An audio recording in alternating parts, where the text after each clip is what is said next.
Hey everybody, welcome into a Tuesday edition of the Computer America Show. It's our all Linux show with Larry Bushy, and we are going to be starting in about 2 minutes. Thank you. Until showtime. 2 minutes. About 2 minutes, yeah. And we're going to be starting momentarily, so sit back, enjoy the show, and we'll get started momentarily. Oh wait, Craig, there's something on the back seat of my car I need you to take care of. Okay. Okay. I'm gonna drive over to your house and all of your counters. Exactly what's happening.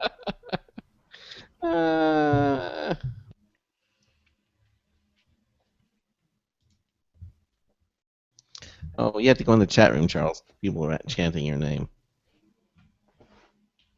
Why are people chanting my name? I have no idea. Terry Hiltoni is like. Let's see what happens. People love me. People are like, Charles is back! Yay! 1 minute until showtime. 1 minute? 1 minute. Oh, my clock is a minute off. Oh, nope, just changed. Broken clock. Going Linux Larry. There you go. Broken How was clock. Larry chanting my name? I can leave now. It was just Larry. There's nobody important. Charles is very selective about his fan base. Yeah. You don't measure up, you're out. You better have. Oh God, who's this Craig Crossman guy? Man, what is this? The man, the myth, the ethical hacker, Charles Tendell. There you go. I'm gonna use that in the intro. Here we go. The myth. Mhm. Here we go. Oh, there's Edison. Is it like a swing and a myth? Yeah, exactly. Swing and a myth. Your show will go live in 5 seconds. 4, 3, 2, 1. Broadcasting live, it's America's longest-running national radio talk show on computers, Computer America. Hosted by national columnist Craig Crossman. Look for Craig's weekly column in your favorite newspaper. This show is being beamed nationwide at ComputerAmerica.com. Keep it here for technology news, computer products, guest interviews, and your phone calls. You're listening to Computer America.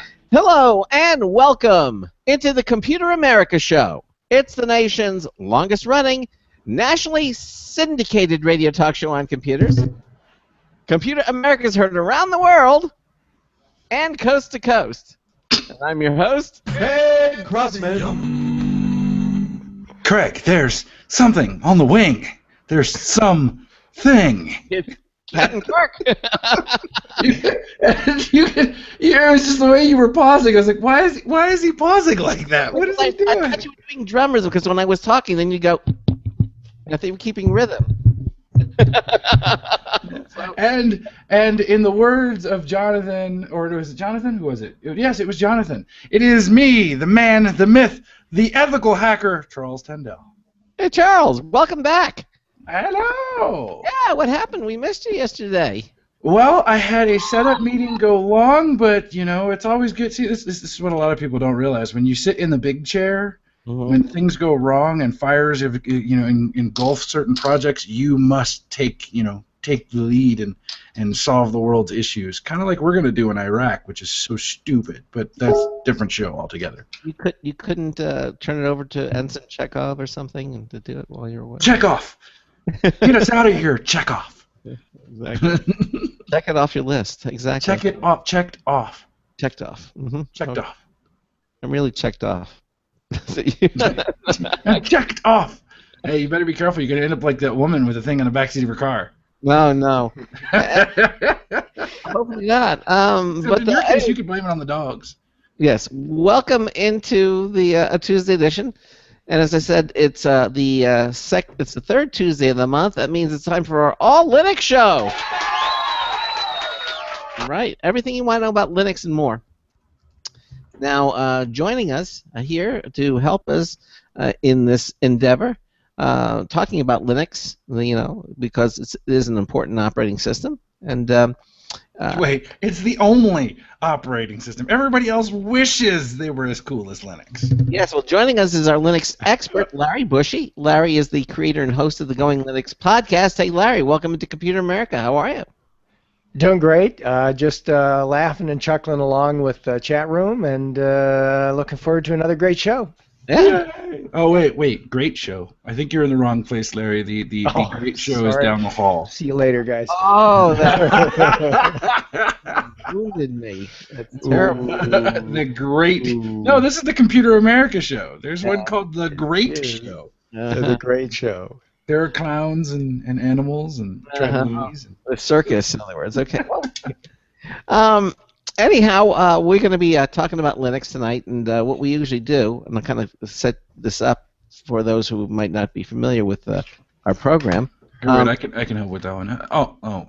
No, stop it. What we do is we ask Larry to pick a topic each month to talk about regarding Linux. Now, that doesn't mean we're going to talk only about that. That's going to be the underlying theme. But if you have a question or a comment or whatever about Linux, we certainly would love to hear from you, and we have open phones for that. You can call us at 347-884-8881. 347-884-8881 will get you on and get you through. Okay. You can also send us email, live, L-I-V-E, at computeramerica.com.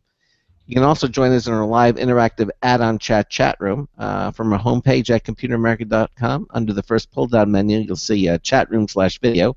There's also a button that says chat room/video on our homepage. Either way, just click it or select it, and you'll see our chat room. All you have to do is it'll ask you for a username. That's the name you'll be known by when you go in there. Click the sign-in button in your Java-enabled browser on a Windows machine, Mac, Linux, yellow. Welcome, movie into the Computer America chat room. The other thing, sharing that very same page is our live video stream. That's right, the live Computer America video streaming page is there, and it's brought to you by Otherworld Computing. Quality products, expert support since 1988, now celebrating its 25th anniversary. There's so many things that you can... By the way, there is I don't know if you know this about the Otherworld Computing website. There are some secret hidden things that you can click on. Oh. Yes, all kinds of specials. Easter eggs on a Mac website. They're like hidden specials. They're like clearance, and and I'll talk about those a little bit later on the show. But anyway, if you're looking at anything for your Mac, be it a solid state drive, they've got one for 120 gigabyte drive for $95. Amazing. Anything you order that's over $49, you get free ground shipping, which is about, for 80% of us, that's like 2 days. You can see that. Memory for legacy Macs or your current Mac. Portable batteries replacement with installation videos. They have their own YouTube channel. They also have their own blog up now and running called RocketYard.com. You can all get to it from the website, which is www.macsales.com. MACSALES.com. Check it out, and if you have any Mac needs, any Apple needs, you're going to find some great prices, hard to beat there, and tell them we sent you. Okay. So that's another way you can watch a show. You can watch us there on a live computer video streaming page. You can also Skype. If you have any issues with your motor vehicle or items on the back seat of said motor vehicle, you can always drop them off. Drop them off at computeramerica.com. That's correct. Exactly. Yeah. Everything you need is right there at our webpage, at our homepage at computeramerica.com. So, the topic that Larry has selected for this month's show on Linux is 10 things to do after installing Linux Mint 17. Now, here's the thing. If you want to, you can also follow along with us, what we're going to be talking about. If you go to our show notes page, go to our homepage again at computeramerica.com and go to the show notes page, and then you click on the click here to read the show notes. You'll see today's show, which is June the 17th, and you'll see it's all about Linux. We even have a link to the Going Linux podcast there, but you'll see two other links below that. One is the show notes, and the other one is the show emails that we get. In the first hour, we're going to do this topic that we just talked about. It's going to be there. It'll open up a Google Docs document so that you can read and follow along Easy with for you to say, yeah. Yes, it is. And then, of course, in hour 2, you can click on the email. In the old emails page, you can read all of the emails that we're going to be talking about. But go to the show notes page, go and check out the Computer America show notes, and you'll read the for Linux, and you can see he has links in there, images that you can look at, which is really nice. So it just makes the listening experience even a more homogenized experience, so you can see what it is that we're talking about. So let's get started. And again, the topic is 10 things to do after installing Linux Mint 17. And I guess it would open up by saying, I didn't know there were 17 things you could do. But yeah, I think once you have Linux Mint, that's it. You're done. But no. Well, close. Yeah. It's not inconceivable that you could install Linux Mint 17 and never have to do anything else but use it. Mm-hmm. However, we are Linux users, and that would just be a waste of time. Because it would be a waste of time. Yeah, I mean, doing nothing would be a waste of time. Absolutely. I mean, that's one of the reasons you have Linux is so you can tinker with it, right? So what you're telling me, Larry, is that finding a Linux distribution that is out of the box perfect and pretty much close to perfect, like Linux Mint, a Linux user would be like, what? Perfect out of the box? Who do you think we are? Mac users? Why would we want to use that? Yes, exactly right. So for those people who want to use a Mac but find themselves on Linux, Linux Mint is not exactly, it doesn't exactly look like the OS X interface, but it works just as well out of the box. So you don't have to do anything with it. However, for those of us who are your typical Linux tinkerers, we have 10 things to do after installing Linux Mint. By the way, Addison in the chat room says one thing about Linux Mint 17 is that it has a lot of updates, sometimes several times a day. Really? Oh, yes, absolutely. I've noticed that as well. I'm not sure why they do that. It seems like they do it more regularly right after the release. So I'm thinking that it may be that the users, once they start using it as their regular production environment, start finding niggly little things that need to be fixed, and they just go in and apply all those fixes, develop the fixes, and apply them in the next patch, which, unlike a Redmond-based company that develops operating systems, Linux doesn't wait until the second Tuesday of the month to send out those patches. They just send them out as soon as they're ready to go, and if they have 12 today and 1 tomorrow, they'll send you 12 today and 1 tomorrow. And so that's kind of par for the course with most of the Linux distributions. Right after their release, they'll send out a flurry of patches. Okay. Hey, I see you've got a Battle Buddy now, Larry. A Battle Buddy? Yeah, you got your buddy there hanging out over your right shoulder. I think I see Tux. Yes, you do. Let me move just a little bit more. Tux. Yeah, so there's Tux. Well, the other thing about it is isn't 17 is the LTS release of Mint, isn't it? Yes, it is. Oh. So they want to make sure that it's nice and stable. And it's based on the long-term support. LTS's long-term support. So they want to make sure that it's nice and stable for folks. It's based on the long-term support. Thanks for pointing it out, Joe. Yeah. You forget I can see you now. Yay! Yes.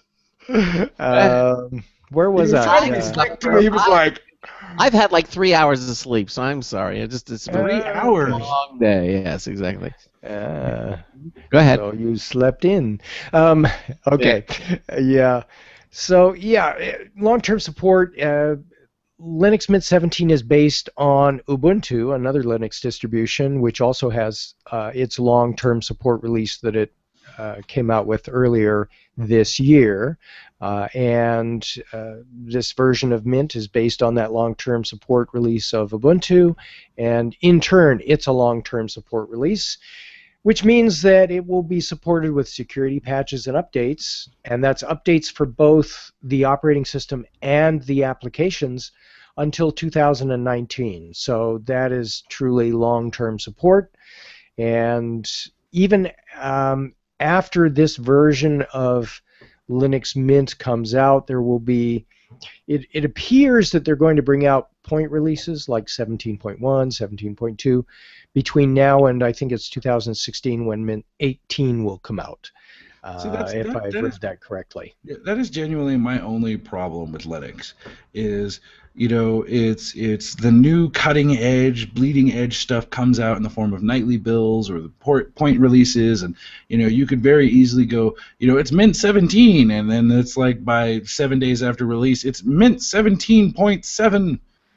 And you're like, seriously, guys, I don't need that kind of far bleeding edge. Just give me something that's stable and works for an extended period of time that I don't have to worry about. That's got a lot of the main features, you know. I mean, well, and that's the purpose of the long-term support release, as you know, is that they'll provide patches and updates, and if they're security patches especially, they'll get them out right away, and any updates that are necessary to fix issues that have come up either through users reporting them or through developers making a mistake on their application, they'll send those out as well through the life of the operating system. But with a long-term support release, they're going to leave the basic foundation of the operating system alone. And yeah, and even the applications, they'll continue to update the applications as new releases of those come out. So you get your Chrome updates and your Firefox updates and your word processor updates and your text editor updates or whatever you use. And those will all come in. What's the matter, Larry? There's something floating by the front of your camera there. It looked like a starship to me. There you go. For our audio-only listeners, you're missing out. Believe me, really. You're missing live out. stream video. You should check it out. Distractions galore. So, with the topic tonight being 10 things to do after you install Linux Mint 17, certainly, if you want stability, you don't have to do any of these. If you don't want to tinker with your operating system, you don't have to. Ladies and gentlemen, it's the SS hairbrush. Okay, Spring can play at this game. Here we go. What is he's got a remote control? Come on, mine was still cooler. Whatever is mine is still cooler. I'll get Chuck's in a minute. But anyway, for those audio listeners, we're lifting stuff up in front of the cameras and being so childish adolescents here. But being a trendsetter. Yes. Starting on. I haven't sleep for about 3 hours. That's it. There you go. So you're loopy? I'm sorry. Go ahead. I'm sorry, Larry. Yeah, it's all right. I think we have a show to do here, guys. I don't know. Maybe. We could always talk about something else. I don't know.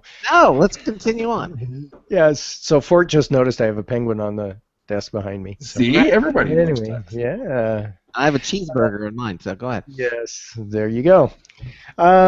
Oh, by the way, I have a list of 10 things you can do, but Inet Ken in the chat sent me by email a link, and it's in our show notes links to an article. I posted my article on the Going Linux website, 10 things to do after installing Linux Mint 17, on the, let me check here, June the 9th.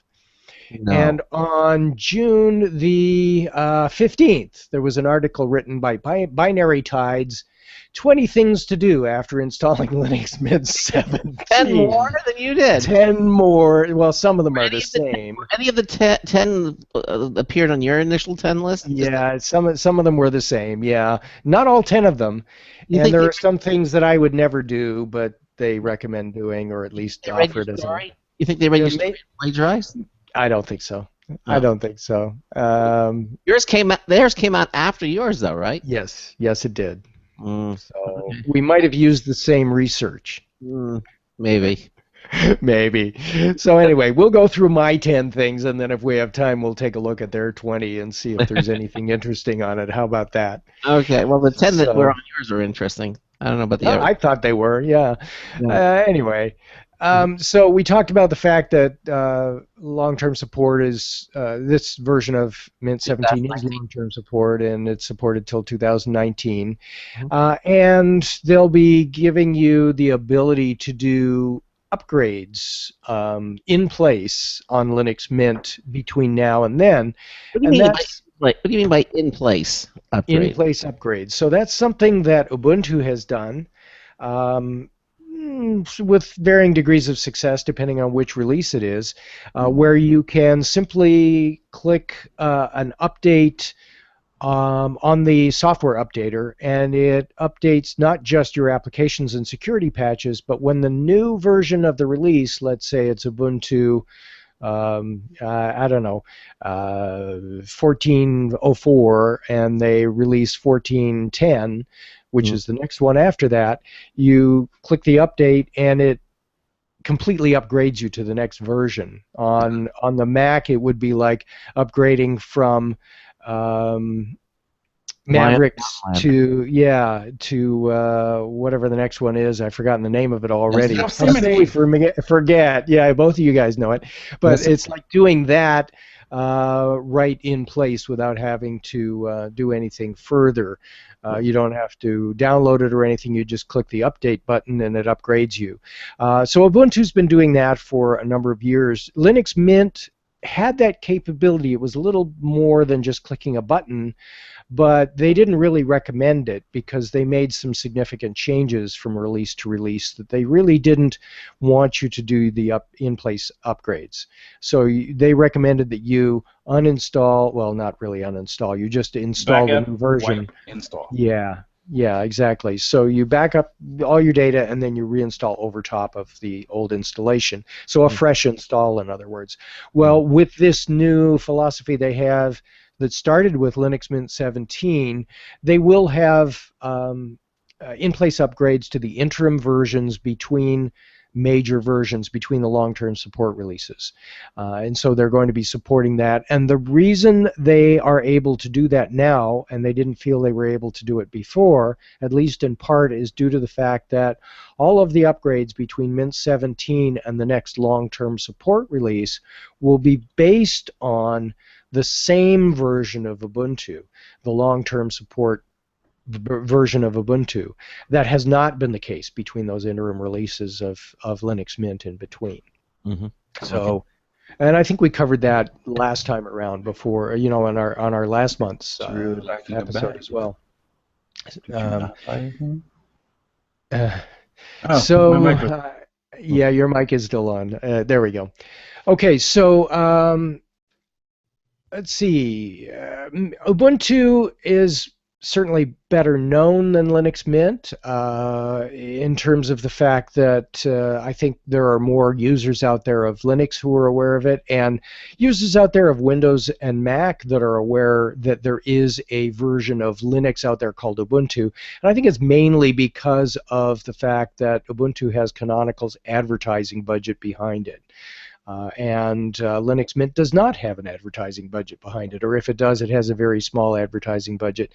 But Mint has been described as Ubuntu done right, and the reason for that is because Mint comes pre-installed with what most switchers and cross-platform users will want. What they install all the audio codecs that you might use, like MP3, so that you can play MP3 audio, which Ubuntu doesn't install out of the box unless you choose to install it during the installation process. But you have to do that as an extra step. Yeah, you can. Well, it's not. Well, they offer it now right up front. Yeah. In Ubuntu proper, you can actually check the little tick box that says, install third-party applications and all that other stuff now. But who knows that means you can't play MP3s until you actually do that. And then if you don't choose that, you can't play your MP3 player. It'll pop up a little box and say, do you want to install something that'll allow you to play this? That's fine, but Mint comes all pre-installed with all of that stuff, and that's what makes it just work right out of the box for most people.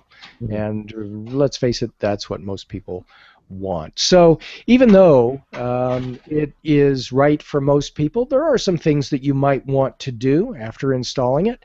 And so one of the things that I'm going to recommend is that before you invest the time installing your favorite applications and copying your video collection to the home partition and changing the themes to match the color of blue on your keyboard's function keys, and for veteran users, tweaking your Conky script to reflect the names of the network drivers that were given this time you installed the operating system, you might want to make the tweaks that we recommend here just to make sure that things are all functional properly before you go and make all those cosmetic changes.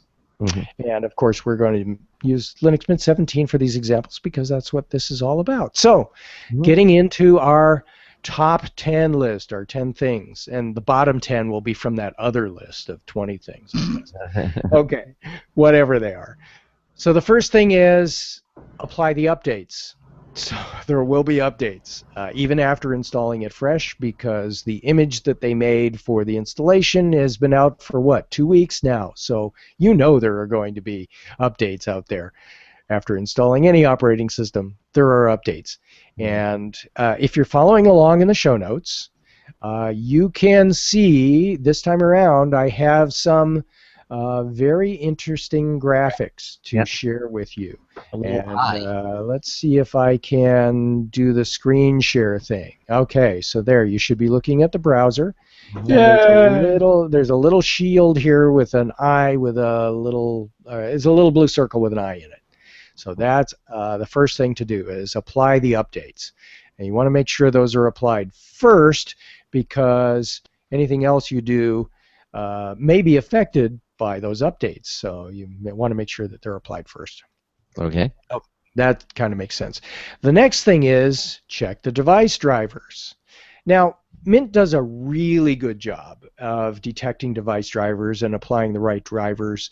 And Linux, unlike most other operating systems, has the drivers in the kernel, and so they're not really, you really don't need to install drivers separately, typically.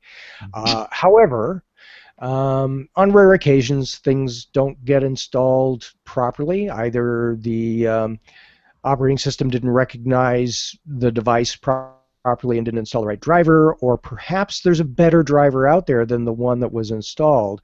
By default, most Linux distributions are going to try to install open source drivers first, and if you find that your device doesn't work with the open source driver, or if you find that the driver that Linux has picked for you isn't working the way you want it to work, or maybe there's some features missing that the open source driver doesn't have that a proprietary driver from the device manufacturer might have, then you might want to look for those device drivers. Unlike on other operating systems from Redmond-based companies, not mentioning Windows by name, on Linux Mint at least, when you go into the system settings, there is a little icon that you can click on called Device Drivers. And what that does is it goes to see if there are any proprietary drivers for the devices that you have. And again, I'm going to share the screen here for those people who are not looking at the show notes, but are looking at the Google Hangouts video. You'll see here that there's a screenshot of that driver manager, and this is taken from my computer, and so it recognizes here that I have an AMD Advanced Micro Devices HD display, and that it's using the built-in ATI driver on Linux, and displaying it using Xorg. There are two other drivers available, and I could choose either of those two. The one that I'm using is actually the one that's recommended, so that's fine. And I took this screenshot right after installing Linux Mint 17. So although I do have a Broadcom wireless card, and the Broadcom driver, the proprietary driver, was not installed by default. It was using this BCMWL kernel source driver, which is an open source version of a driver for a Broadcom device. That device worked just fine, or rather the Broadcom wireless card worked just fine on the open source driver. I decided to use the Broadcom proprietary driver for one reason, and that is that on the open source driver, the little light on the key that tells me that my wireless device is connected by showing a white LED, and when it's disconnected shows an amber LED. Using the open source driver, it always showed the amber LED, so I couldn't really tell whether it was connected or not looking at the keyboard. So the only reason I'm using the proprietary driver is to get that LED to work properly. Fix it, guys. Fix it, please. Anyway, that's... Other than is being an indicator, the LED doesn't tell you anything more? No, that's it. That's all it does. And I'm a bit of a persnickety son of a gun, so I want it to work right, and it didn't. So I used the proprietary driver. Yeah, there was no other performance improvement or anything when I switched drivers, and it's been that way for a while, and I just switch it. No big deal. I'm a pragmatist. I use what works. So, getting back to our list here. Let me get back to goodbye screen share. Okay, so the latest version of Ubuntu and derivatives like Linux Mint may have issues with Broadcom drivers and the operating system not recognizing the Broadcom chip correctly. Right. Although mine is a BCM4313 device, there are other models, and so you might want to check the show notes for a fix for Broadcom in the show notes. All right, we're at the bottom of the hour. We're going to take a little break, and we'll continue on. It's our All Linux show with Larry Bushy. We'll continue on with this topic right after this. Hey everyone, have you heard about the No Hair Removal device that's sweeping the globe? If you want to go weeks without shaving and get smooth, professional quality results, here's our favorite host, Cheryl, for No Hair Removal. Thanks. Hey gals, I love talking about my No. It's this cute little hair removal system that you can take with you and use almost anywhere at home or on the road. No more expensive in-office treatments, painful waxing, and no more wasting your valuable time. Got unwanted facial hair? No has patented Thermocon technology that works on all hair and skin colors, so it's perfect for using on all body parts. And now you can take advantage of this incredible risk-free trial. Get the No, the facial kit, a travel case, and a $100 discount shopping card, and you don't risk a penny to try it. Try the incredible No hair completely risk-free. Call 1-800-953-5415. That's 800-953-5415. 800-953-5415.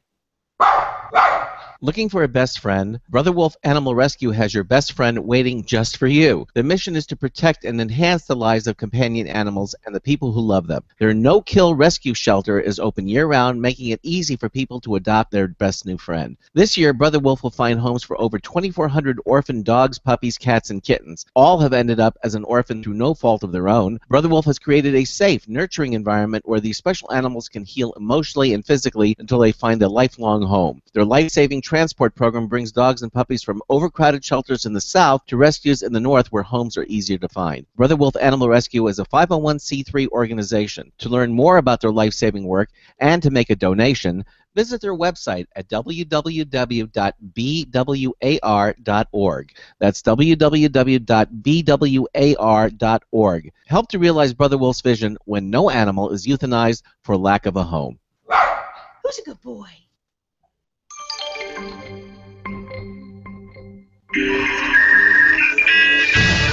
Hi, this is Marty Winston for Computer America with a News Tips Bulletin review of the Lenmar Undead Power Helix 11 amp hour power puck.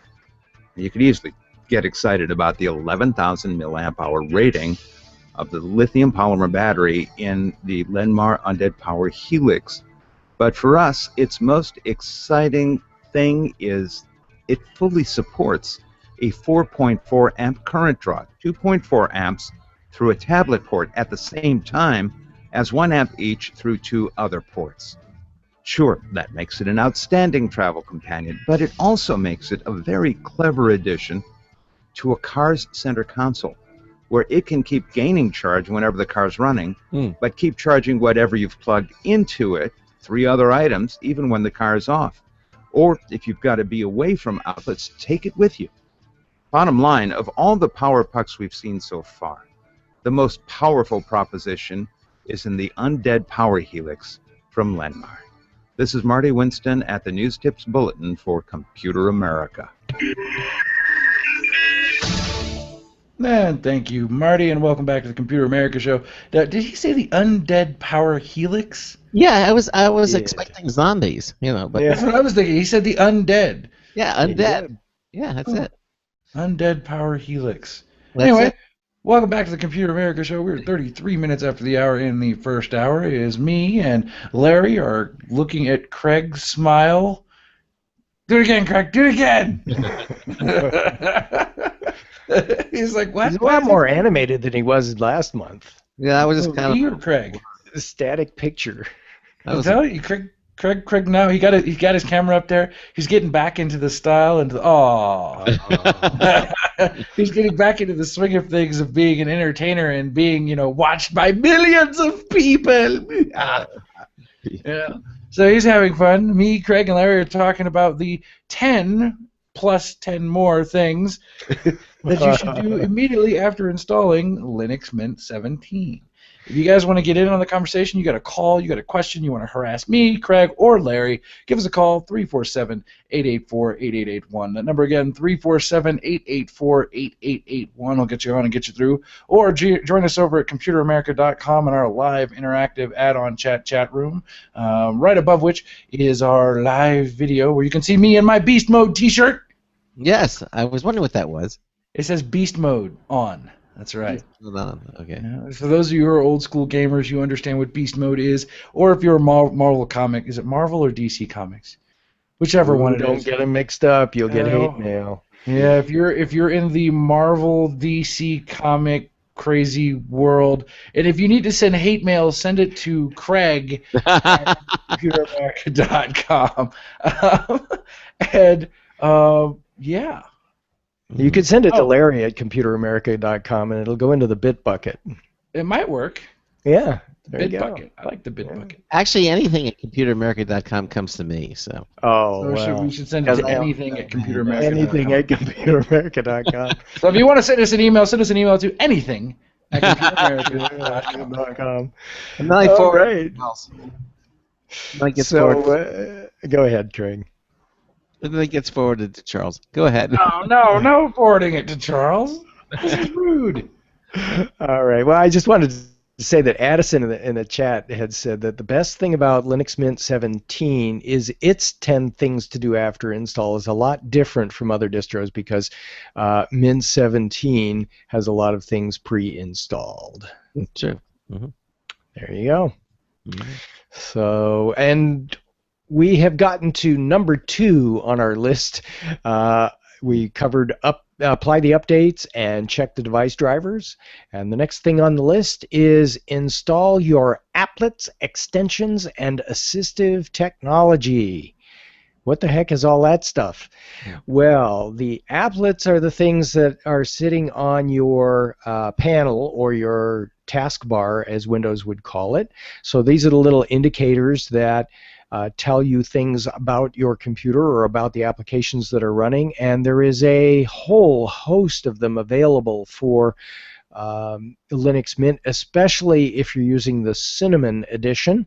And so there's a lot that you can install there. I'm not going to go through the whole list, or we'll be talking about the 100 million applets that you can install on Linux Mint 17 after installing it. So we'll not we'll not talk about that. But if you're interested, go in and take a look at what is available, which of course means you have to try out Linux Mint. See my ulterior motive here. The other thing is extensions. So extensions are things that make your computer work a little bit better. So on the Mint Cinnamon Edition, you can install things like a Zoom tool or new themes, or actually themes come out under themes, not under extensions. But there are a number of different things that you can install there. And assistive technology might be, I don't know, a screen magnifier or something like that. Maybe you have a handicap or an impairment of some sort. Right. Right. So if you use any of those, this is the time to install those right after getting your drivers up to date. Right. Okay. The next thing would be to personalize the trackpad and mouse settings. So in Linux Mint on the Cinnamon Edition, actually it's probably there on all of the editions. If you go to the System Settings panel, you can then choose an icon that says mouse and touchpad, and on that icon, once you click on that, it'll bring up another panel that lets you make the setting changes. 2 tabs, a mouse tab, I can say it, and a touchpad tab.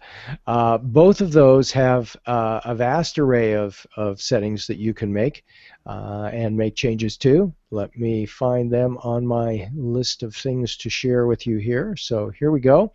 These are the mouse settings on Linux Mint with the Cinnamon desktop. And so you can see that if you're left-handed and you like to use the right mouse button for the primary click, you can switch this to a left-handed mouse. You can show the position of the pointer when the control key is pressed. Let me see if I can. I don't have the settings set here, so I can't show you that right now. But essentially, it makes a little green by default. Larry. Yes, sir. Did you just try and click your screenshot? I did. Because I have it 100% of the. Yes. Yes, I did. Screenshot, ladies and gentlemen, if you're watching the live. He was like, "Let me see if I can turn this." Wait, no. There. Can you see that? Can you see the little green flickery thing there? I see no green flickery thing. Oh, maybe it doesn't show up in Hangouts. Okay. So no, I didn't. It just didn't work, Charles. I didn't actually try to click the screenshot. Okay. It just didn't work there. That's what it was. Yeah. Okay. So the other thing you can do is emulate a middle click by clicking both the left and the right mouse button. So if you have a mouse that only has 2 buttons, what are you doing? So that scroll wheel in the middle, that can be a button on most mices. And if you don't have a middle button, you can set it up so that when you make this selection here, emulate middle click by clicking both left and right buttons. If you hit them both at the same time, that's the same as doing a middle click. Why do you want to use a middle click? Well, you can program that middle click to do a lot of different things. And I'm not going to go into those, or we'll be talking about what can you do with your middle click. Mm-hmm. No, don't go there, guys. Yeah. Okay. Pointer size. Talk about don't go there. So this is the cursor on the screen, and apparently size does matter, so you can adjust the size here. Pointer speed, acceleration, and sensitivity. So these are very common settings, and so if you're a Windows user or a Mac user, you have similar sorts of settings. If you're a Linux user who uses KDE, this is a small fraction of the settings that you may have available to you at any time in any window at any place and time of your choosing. About the only one here who got that one was Charles. KDE. And okay. And let's see, drop and drag. You can everything. Is that what it was meant for? Yeah. This is a small fraction of the settings that would be available on KDE. Is the point I was making. And then on the mouse, or rather on the touchpad settings, you can enable or disable your touchpad, and this is assuming your computer has a touchpad. If it doesn't have a touchpad, this tab won't even show up. Now, So- have they made it a standard feature, the mouse detection? I know. I don't know if in Ubuntu you actually have to install the additional GNOME trackpad config, whatever it is. But I think in Linux Mint years ago, or last one I saw, if you plugged in a USB mouse or keyboard, it would automatically detect that and turn off your trackpad. Does it still do that? I don't know. Okay. Yeah, because I always have mine turned on, even with the external keyboard and mouse connected. But enabling or disabling is just checking or unchecking this box. So even if it doesn't do it automatically, it's a single click. And this disable touchpad while typing is a useful feature if you're using the keyboard on your laptop and it happens to be behind the touchpad and your palms keep resting on the touchpad while you're typing and your mouse moves all over the place. Very handy. Enable mouse clicks with the touchpad. So you can actually, depending on the trackpad that you have or the touchpad that you have, you may have one of those like on a Mac that actually presses down to initiate a click. Mine on my HP DM4 does that and does that by default. And when I installed Linux Mint 17, this was unchecked.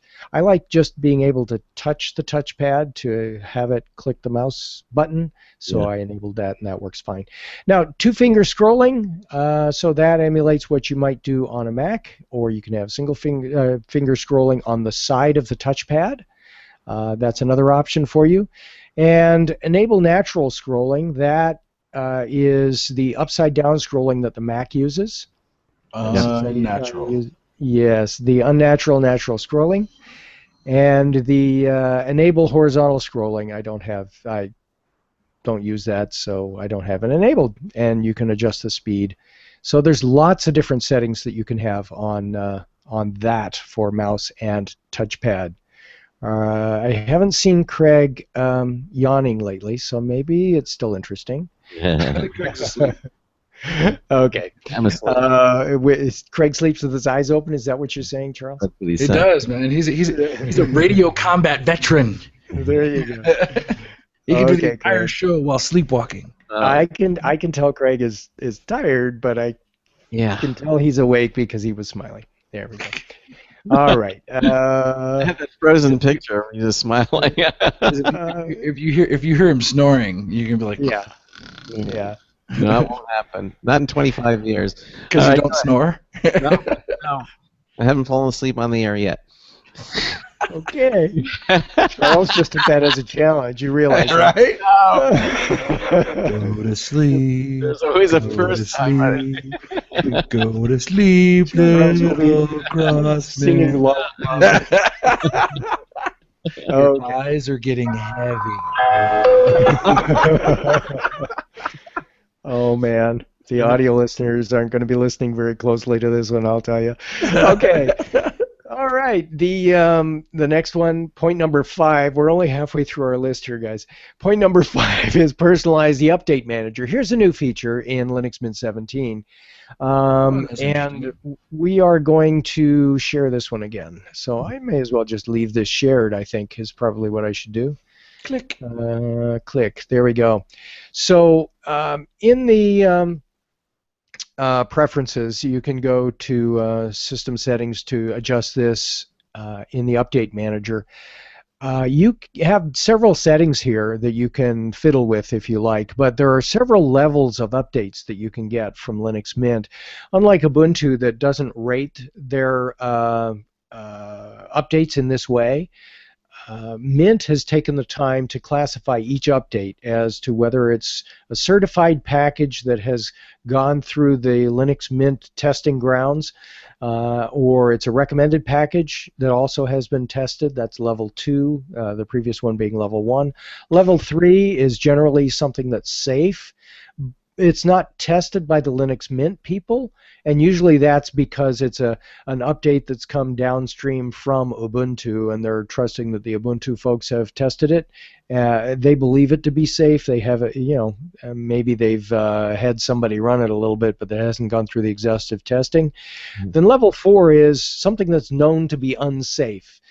Why would you want to install something that's unsafe on your computer? Well, you might need something that's a little cutting edge or bleeding edge. Well, this would be the latest cutting version edge. of wine. Yeah. Yes. So level 4, the unsafe, would be the cutting edge. The level 5, that would be the bleeding edge, which is why it's colored red. These are dangerous package, known to affect the stability of the systems depending on certain specs or hardware. In other words, don't install these unless you know what you're doing. These are the packages that you have to compile yourself. So if you're that advanced, go for it. Go for it. Yes, there you go. And you have additional settings so that when you receive the notification that you have updates, you can choose to show the security updates every time or hide them. And you can choose to always select and trust security updates.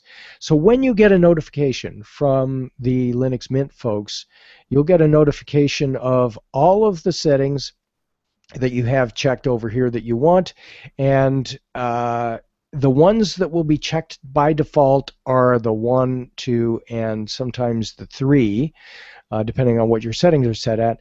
But if you check this little box here that says always select and trust security updates, regardless of what those security updates are, it will select them so that they will be installed for you if you just click the update manager and click install without thinking about it.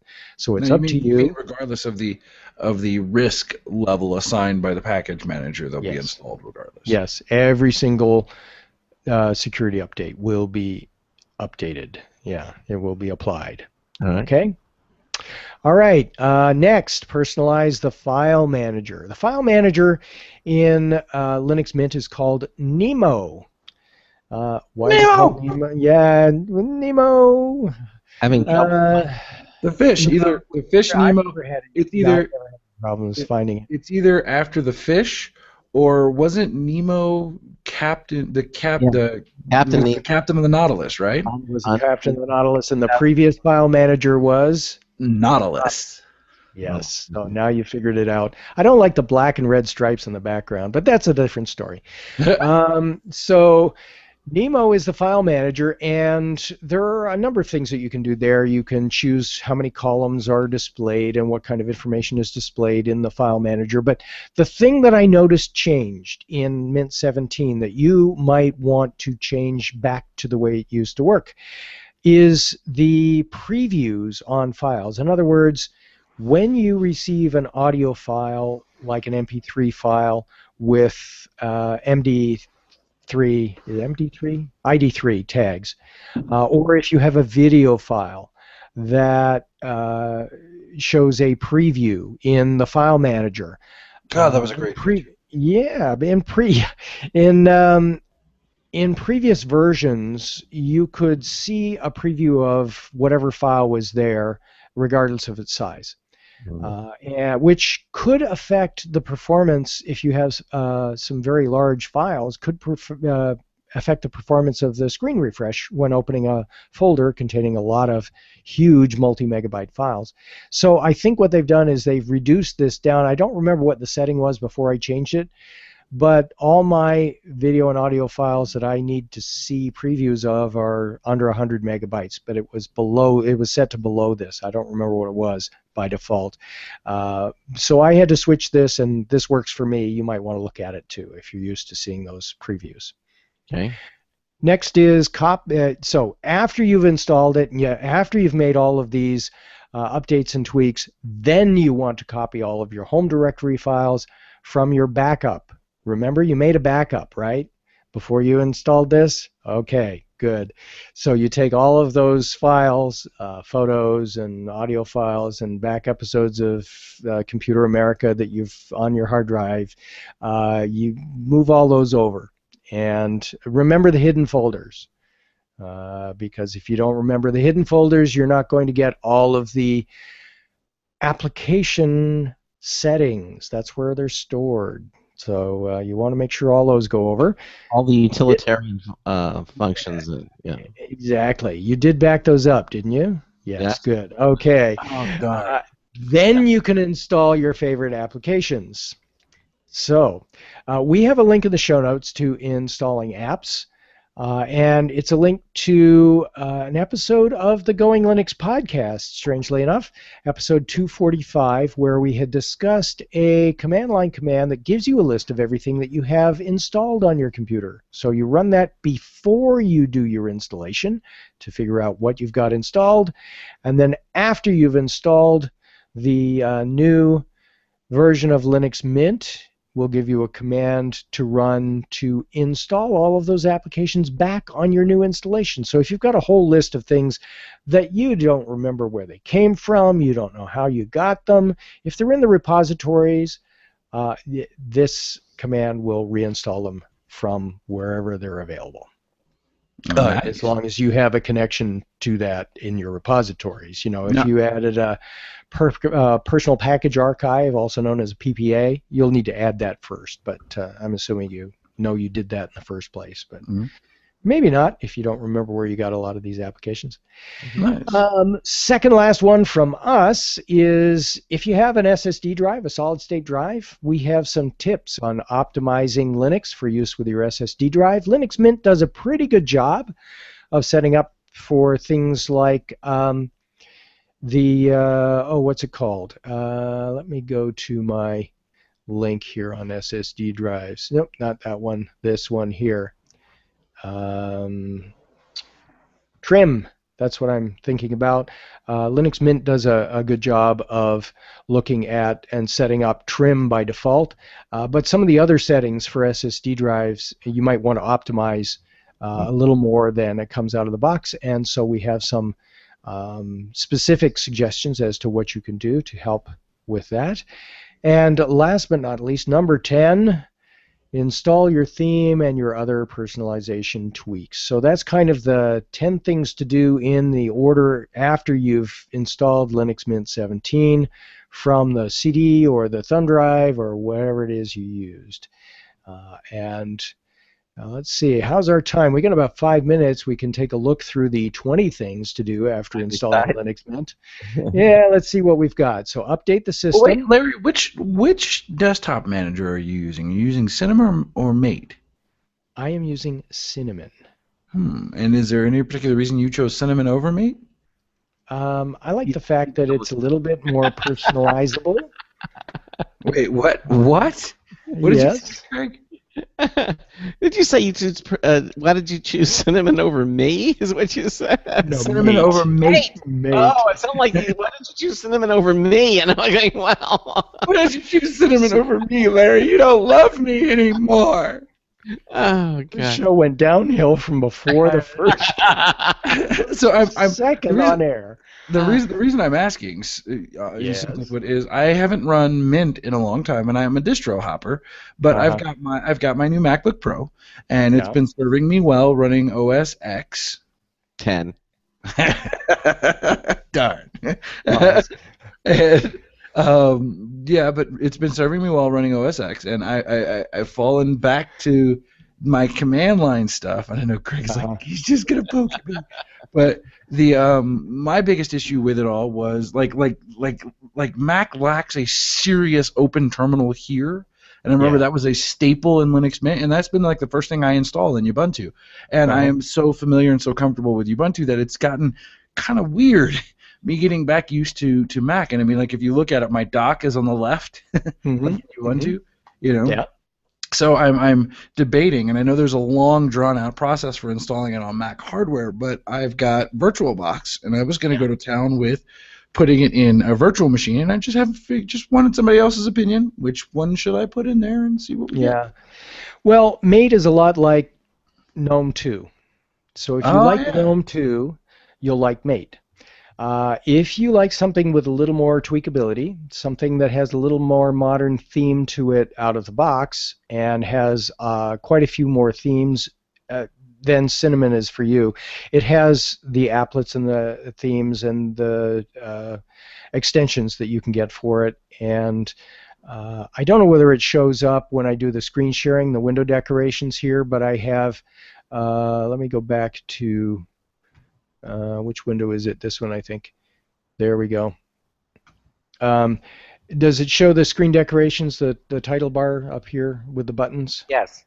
Okay. Yeah. So you'll see that the button up here is the green X instead of the red X that, or the sort of rust-colored X that comes on this theme with Ubuntu out of the box. Wow. And so this is not the standard Mint setting here. Mint has more of an OS X look, brushed metal with the buttons over on the right-hand side where Windows users say they should be. And I put them over here because that's where I like them. And I picked a theme that was similar to the Ubuntu theme, but because it's Mint, I wanted it to be green. So Minty. Minty. See, I mean, and you're running this on an HP, you said? Yes, so it's an HP 14-inch laptop. It's wow. about 3 years old now, I think. KY Engineer says he has Linux running on his Raspberry Pi. Oh, yeah, you can run Linux on a Raspberry Pi. And for those of you who don't know what a Raspberry Pi, it fits in an Altoid box, and it's a full computer. Mm-hmm. Yeah, absolutely. Cool. And they have another small version computer that is like that. They call it the Banana Cream Pie. I'm serious. It costs more money and it has a more powerful processor and better graphics and all the other stuff. And yeah, it's a little bit bigger too. And Is it from the same company? It is not. Okay. Yeah. Well, it's actually hilarious though. I mean, if we flash back to the days of computer past, to when, home computers were the tinkerers thing, where you would go, they'd buy a kit, they'd build it, they'd do all that other stuff, and they'd, soldering things to circuit boards, and all they could do was play Pong. Yeah. Now we fast forward and we've got Raspberry Pi, where people are building these micro custom computers to do all sorts of things, and it fits in an Altoid box. It's tiny. It's a good throwback version. It's a good way of saying, even though we're cool, we were able to go back in time and do cool things. But the monitor and the keyboard won't fit in the Altoids box. Actually, they've got that new 3D projector that they're building into some of the new phones, and you could probably have a plane break for it. When we come back, we're going to switch gears and we're going to go to the email portion of our show at Computer America, and Larry Bush. Yeah, it's continuing on with us. We're going to have another news tip bulletin from Marty Whiston about Microsoft 365 in the cloud. That's going to be interesting. You're listening to the Computer America Show. We'll be right back. Broadcasting live, it's the only national radio talk show on computers to air every weeknight. Computer America, hosted by national columnist Craig Crossman. The first hour's behind us, but there's still more of tech news, tech talk, and your phone calls. We're being beamed nationwide at ComputerAmerica.com. You got computer problems? Bring them on. You're listening to Computer America. Computers run the world, and we run computers. Call us or send us an email to live@computeramerica.com. Hello and welcome to Hour 2 of the nation's longest-running, nationally syndicated radio talk show on computers. I had my mute button pressed. That's what I'm saying. It was like, you paused. I was like, go. This is the Computer America Show, and I'm your host, the great and powerful Craig Crossman. And ladies and gentlemen, I apologize for the interruption there. Some guy took over the broadcast and claimed he was the host. So welcome back into Hour 2 of the nation's longest-running nationally syndicated radio talk show on computers and technology. And I'm your host, certified ethical hacker Charles Tendo, with my co-host from the Going Linux podcast sitting awfully still, Larry Bushy. Instant promotion, hostile takeover, Larry, go. Oh, go. Goodbye, Craig. Okay. Okay, so yeah. You can't lose, Craig. You can't lose, Craig. No. Yeah, Craig is going to have to stay on. Craig is going to actually help me produce my show called, the Life and Times of Charles.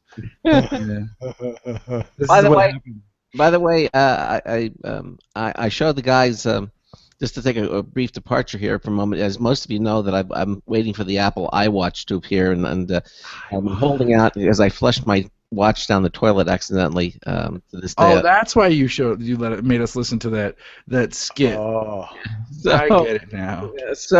So anyway, I've been holding out, and I finally realized that I already have a watch that is that I had when I want to do black tie events and stuff. It was very flat, but I figured, it's just sitting in the box. Let me put a battery in it and get it started up. I had a battery replaced. I was pleasantly surprised because I hadn't remembered it has a digital display. So this is the watch that I'm wearing now, and I'll hold it up to the camera so you can see it. Oh, ladies and gentlemen, Craig Grossman is holding up a black and shiny, looks like one of those spring band watches. Yeah, it's actually it's high-tech ceramic. It's a Rada watch, and it has a digital display underneath it, so it's really nice. And so I put a battery in it, and it's working. So I'm going to wear this until I see the iWatch coming from out. So at least I wear the watch. There you go. Yeah, that's nice. There it is. Yeah. Okay. Anyway, we're back into hour 2 of the show, and Larry Bush is continuing on with us. And of course, you can follow along with us. Just go to our show notes page at computeramerica.com. And you'll see the today's show, the 17th of June, and it's the second link now. And at first we had our show notes on for the show notes for the Going Linux our Linux show here, and then the other one is our show emails. So click on that, and you'll be able to see the emails as we read them and move through it. Again, if you want the call or question, we'll stop what we're doing and we'll entertain your calls. 347-884-8881. We'll get you on and get you through.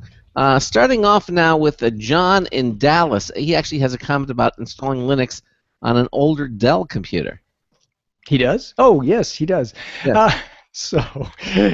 John wrote in, "Hey, Larry and Bill." Bill's my co-host, of course.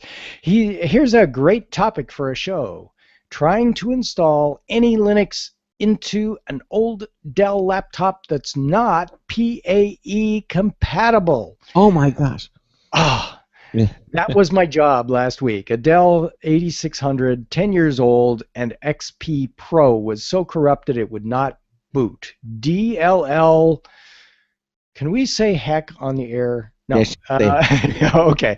Therefore, Ubuntu and Mint, Therefore, Ubuntu and Mint to the rescue. But being a Pentium M and not a PAE, which stands for Physical Address Extension, thanks, John, for including that in the email, nothing would install. Finally, found Mint LMDE, the Linux Mint Debian edition, and did install, and it runs okay. Slow, only 512 megabytes of RAM, needs more. But for those that have non-PAE M systems, take heed, there's a Linux for you, John in Dallas. And I had a Pentium M-based ThinkPad that I know is still running with, I think it's Mint 13 on it, that I gave to an elderly 91-year-old gentleman who's running Mint 13 quite happily, and it is running just fine. It has a gigabyte of RAM, and it runs a little bit slower than my HP, but for his purposes, it's fine. He runs a little bit slower than my HP himself, being 91 years old, but that's okay. So, so for those of you out there who have older laptops, Linux Mint is a perfect option for installing on there. Maybe not the fancy Cinnamon version, but maybe LMDE, Linux Mint Debian Edition, or maybe the XFCE version of Linux Mint as well. One of those would work just fine. Okay. All right. Now we're going to go all the way over to Israel, and Dave in Israel wrote with a question about file sharing. Right. David wrote, "Hi Larry and Bill, I'm sure that a simple and elegant working solution to the following exists, and if you can help me, I think some of your other listeners might find it useful. Here's the situation. Computer-phobic user, advanced in years, living alone, who just wants to be able to browse the web, email, and do online banking. He has 2 machines, a desktop and a laptop. They use the desktop in their home office, and the laptop is handy when at the kitchen table or in the family room reading or watching TV. The laptop connects to the internet via Wi-Fi out of the same modem and router serving the wired connection desktop. Okay, that's the situation. The problem, the user saves data all the time and wishes to access it from both machines. As access to support is infrequent, a client-server setup may be too complex. Better would be an automated file synchronization between the 2 systems. Could such a process requiring no maintenance or changes to the user's interface or procedures be set up? Now, an embarrassing question. Is it possible under Windows? How? Wait, what just happened here? He's asking a Windows support question of a Linux guy. Yeah. Wait, I'm sorry. You asked a Windows question. Oh. Yeah, I'm sorry. We can't answer those on this show. Next email. It's like saying, and next the beep question. What kind of question was that? It was a Microsoft beep question. All right, so David in Israel will help you out because you're my expat Canadian friend in Israel. We'll help you. And we did make some recommendations. One of the things that we recommended that he do is consider using something like Dropbox or OneDrive or Google Drive. And SpiderOak is something that I don't know if they have something for Windows on SpiderOak or not, but it's certainly a popular way of doing this with Linux. And any of the others will work on Linux as well, even Microsoft's OneDrive. David, after we made those recommendations, wrote back with another alternative that I thought would be interesting to our listeners here, which is the main purpose for bringing this email to us at all. And that is, David wrote, I just saw this, not yet ready for prime time, and not appropriate for my present needs, but nonetheless of interest. SyncThing. And we have a link both on the email as well as in our regular show notes page. But SyncThing is something that is cross-platform. It is something that is similar to BitTorrent Sync in the way that it is implemented. And it allows you to replace things like Dropbox and BitTorrent Sync with an application that works cross-platform, and it gives you a standard web interface in a browser to do the setup. And so I was assuming that David might have been talking about his parents and that he was their tech support. And so I was thinking this might be suitable for him because he could set up TeamViewer or something to log into their computer from Linux and control their Windows computer and help them get this set up. Maybe remote into the computer and get it set up for them. And since it's got a web interface, that would make it nice and easy. Unlike the cloud syncing tools, this SyncThing is transferring files directly between the computers. Unlike Dropbox, which and most of the others that I talked about a moment ago, that synchronize your files from one computer up to a file repository in the cloud and then down to the other computer, this actually synchronizes between the 2 computers. The only thing you're using the internet for is to initiate that synchronization and to do the setup. Everything else, all the file transfer and so on, occurs between the 2 devices. And whether they're on the same network or across the internet from one another, it doesn't end up in a repository somewhere out in the cloud. And it works on Linux, Mac, and Linux, Mac OS X, and Windows. But it also works on FreeBSD and Solaris, and lots of great support, including support for Android. So lots of different ways to sync your files across from point to point, from peer to peer, kind of. Hmm. So a different alternative.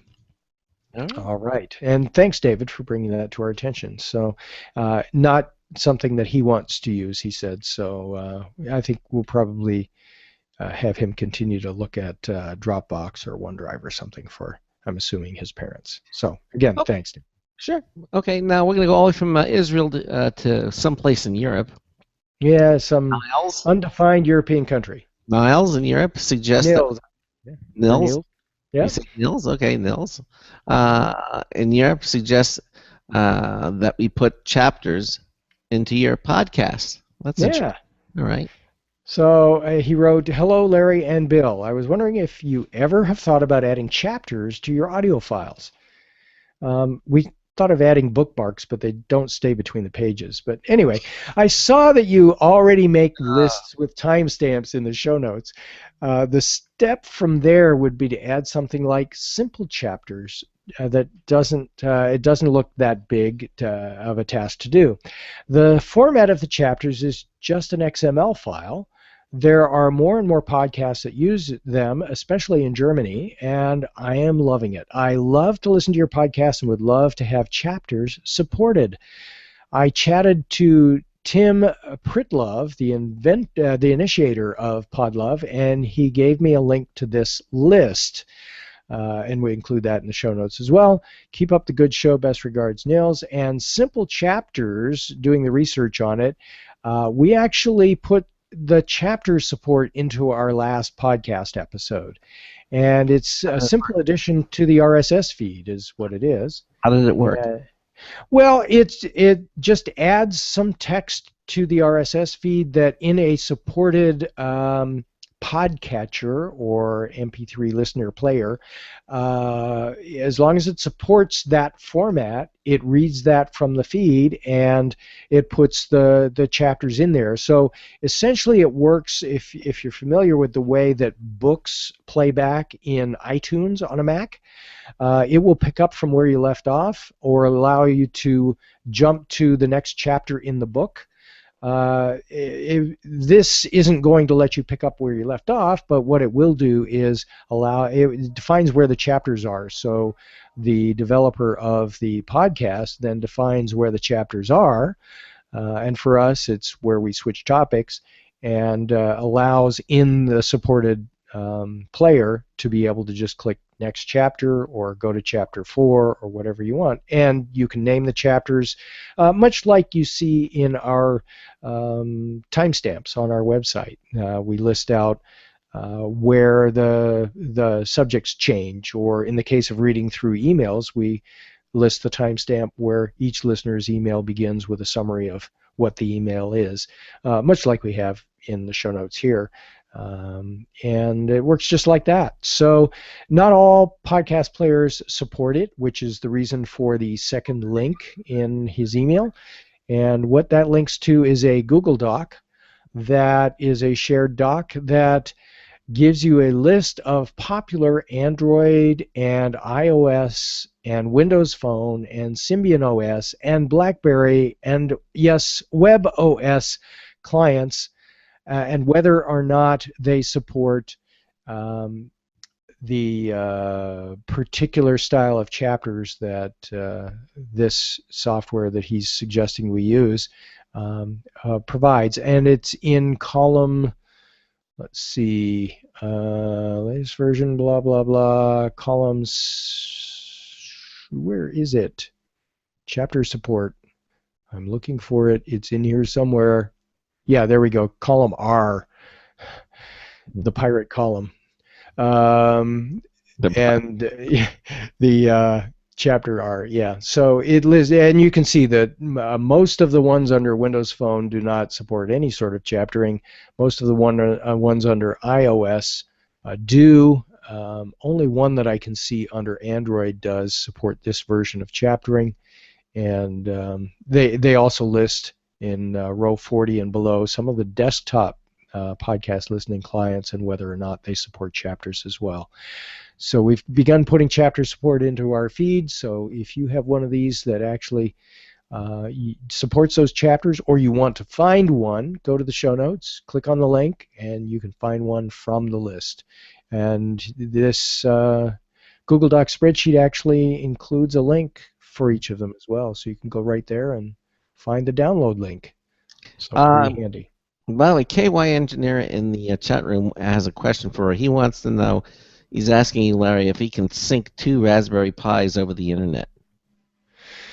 Sync 2 Raspberry Pis over the internet. Well, I think, Larry, the appropriate answer for that one should be, well, it depends on your Linux skills, because Raspberry Pi, you can install various different versions of different Linux distros. I know there's some ARM architecture ones out there that are pretty robust, and if you can, once you get your Linux distro installed on it, you can set up any type of sync you want between the 2 boxes. Now, it really kind of depends on what kind of sync you're looking for, whether you're trying to do file syncs, or whether you're trying to do, whether you're just trying to SSH from one to the other. You definitely can do that one. But because Raspberry Pi itself allows you to install Linux as a core operating system, depending, insert, distro here, the answer, I think, simply put, is yes, depending on how much work you want to do. Right, and that Sync Thing tool that we just read a couple of emails ago, that might be the solution there. If and it appears that it's supported on any version of Linux, including the perhaps Raspbian version that you have on your Raspberry Pi. So, sure. What Charles really said in brief is, you can do it, but it might be very difficult. All right. Nothing's impossible. I said very difficult. Okay. Very well, difficult. Very Pi. Yeah. Okay. Very I'm sorry. got it. Never mind. Okay. Let's go to Rob, who needs help. Let's go to Rob. Yeah. After a fresh install upgrade. Okay. Yeah. So we were talking about Mint 17 and their whole discussion about can you do an in-place upgrade? Well, Rob's asking that question from the flip side. Do I need to do a fresh install? Hello, Larry and Bill. Thanks for continuing to put out such an interesting and informative podcast. These emailers, they never say those. I just insert those comments in there just to be a little We figured, yeah. Yes. Okay. Thank you for being awesome. Yeah. Not only do I learn a lot from your topics on the podcast, but I have also picked up a lot of tips from the readers' questions. To that end, I have a question that I haven't been able to answer in the forums. I was running Ubuntu 13.04 on an HP Pavilion D7 notebook, 64-bit, 8 gigabytes of RAM, and a 1 terabyte hard disk drive. For some reason, I decided that I needed to upgrade to 14.04 for the long-term support. Get that? For some reason, I needed to upgrade. Having learned my lessons in the past, I did a fresh backup, and yes, I do that on a regular basis. Good man, Rob. Using backup from the Ubuntu system settings. I then proceeded to do a full install. I learned where I messed. Let me go back. I think where I messed up was in letting the system take care of the formatting and the partitioning instead of clicking Other and doing it for myself. When I had finished the install, I did a restore and told it to put everything back in the original folders. Remember that phrase. Yep. I told it to put everything back in the original folders, and at that point I could see everything from my backup in their proper folders. I then rebooted. This is where it got interesting. The Ubuntu splash screen came up, and the following message appears. The disk drive for /boot/EFI is not ready yet or not present. Continue to wait or press S to skip mounting or M for manual recovery. Nothing happens if I wait. And if I press S, I get a second message like the first, but with /home instead of /boot/EFI. Pressing S again gets the same message, but with a huge UUID number. Now if I press M, the following message comes up. File system check file system checkout mount failed. A maintenance shell will now be started. Control D will terminate the shell and continue to booting after retrying file systems. Any further errors will be ignored. Terminating the shell starts a reboot and the same scenario repeats itself. I thought I deleted the partitions and create a /home and a swap partition and reinstall, but this only produced the same results. If either of y'all could point me towards a site or an article that might shed some light on this, I would be most grateful. Don't they have Keep Country up the Linux excellent work magazine? Mm-hmm. Country, yeah, Country. Magazine. Country Linux magazine, yes. Country Linux magazine. I need to. Yes. I'm going to read that one through because I'm not sure I understand what he's saying. He's having. He had a partition issue, or he had a file system collapse on an install. Okay. His next email reveals what the issue was because he found the solution on his own. However, if you kind of walk through this, he installed. He did a backup, which is a good thing. Then he installed the latest version of Ubuntu. It's clean install, wiping everything off the hard drive. Then he took the backup and used the backup utility to restore everything to where it was before.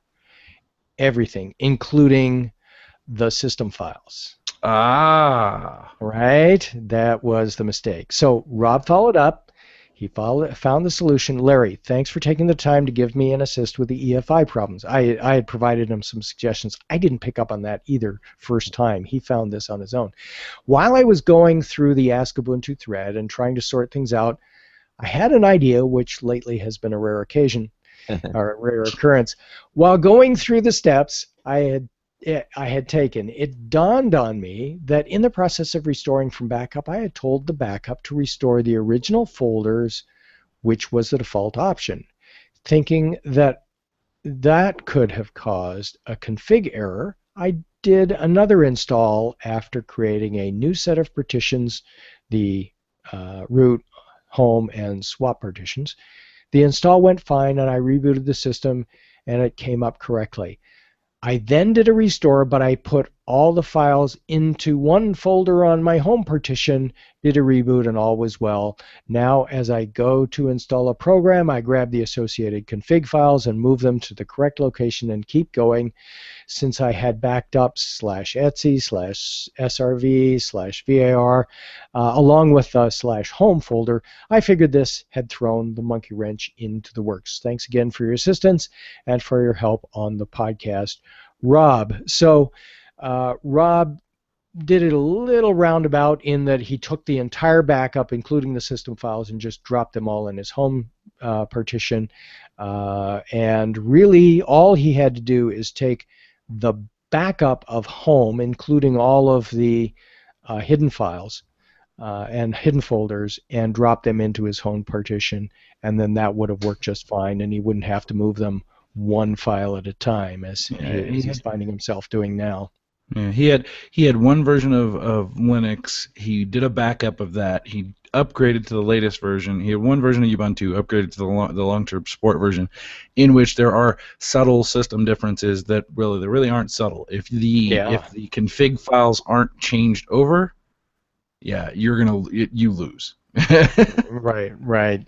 Yeah, exactly. I mean, you're installing all of the utilities for the new operating system, including the new operating system, and then you take your backup and you overwrite the operating system with the old operating system and wonder why it doesn't boot. So that's kind of what he was doing without realizing it.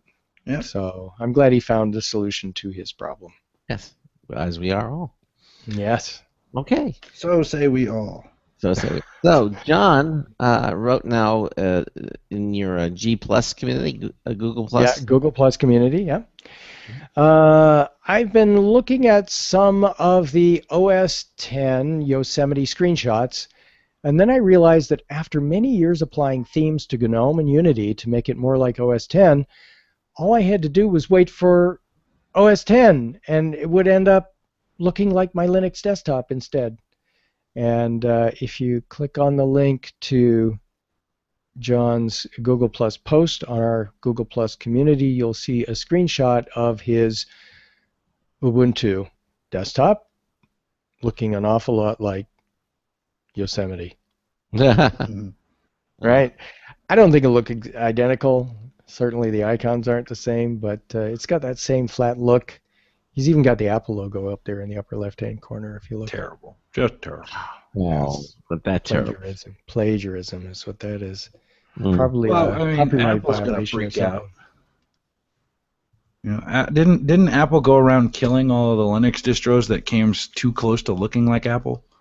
Yeah, there was one that I remember they did that too, and now they just provide themes that let you change any version of Linux to look like OS 10.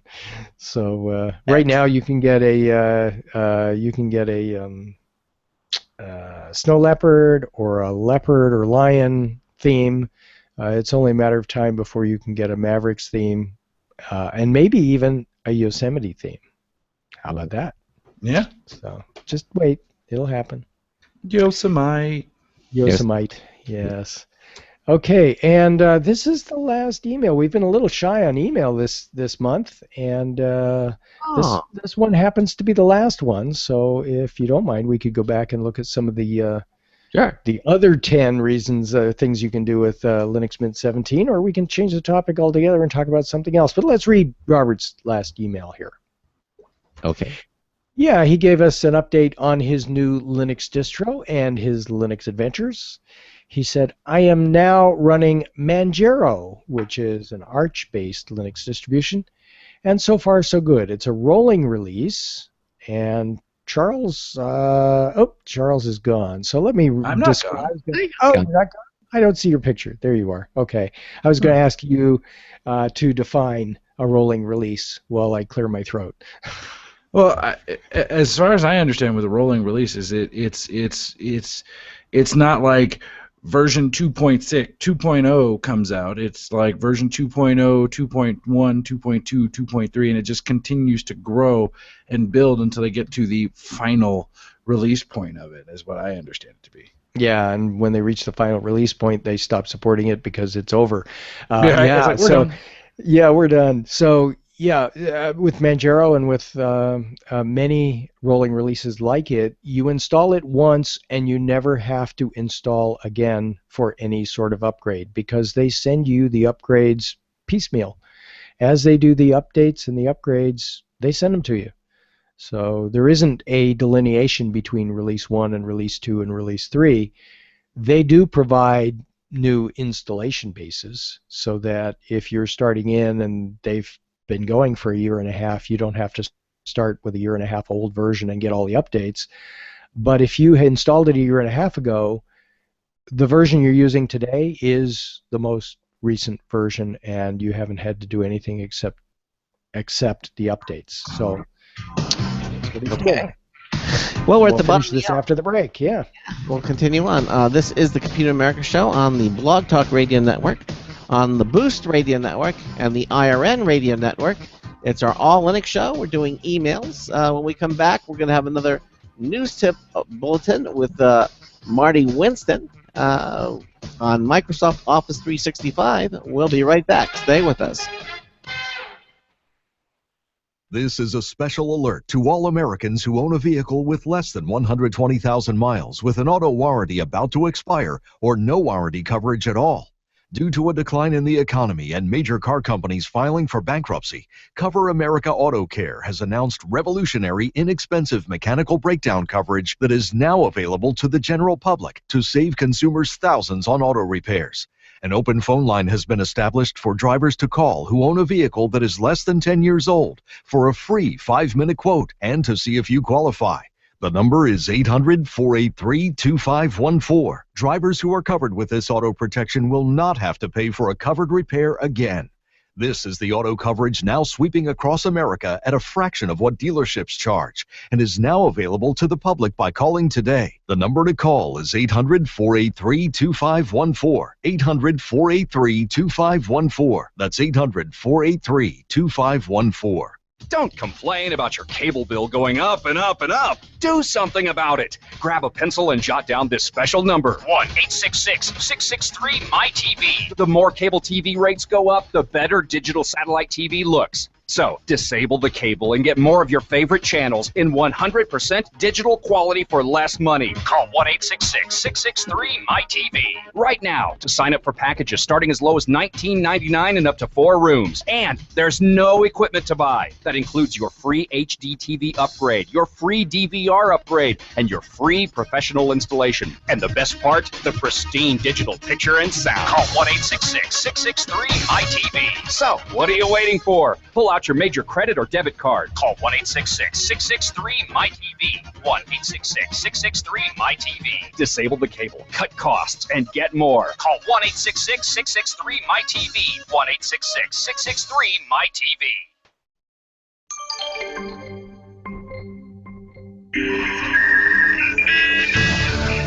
Hello, this is Marty Winston for Computer America with a News Tips Bulletin Review of Microsoft Office 365. That's the subscription offering of Office, meaning, among other things, annuity revenues for Microsoft. It seems like a good fit for people with more than one PC or Mac, especially if they're not uncomfortable using cloud services to share documents and files across those machines or with others. It also offers on-demand web apps that can work on computers that don't have Office installed.